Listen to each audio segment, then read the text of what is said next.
You ask Tiger to solve. This deals with linear equations with one unknown. The final result is x equals 8/3.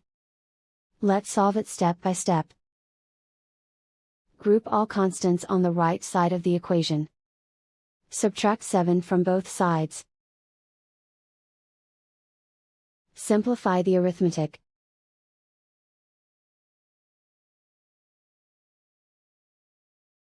Isolate the x. Divide both sides by -3. Cancel out the negatives. Simplify the fraction. Cancel out the negatives. And so the final result is x equals 8/3.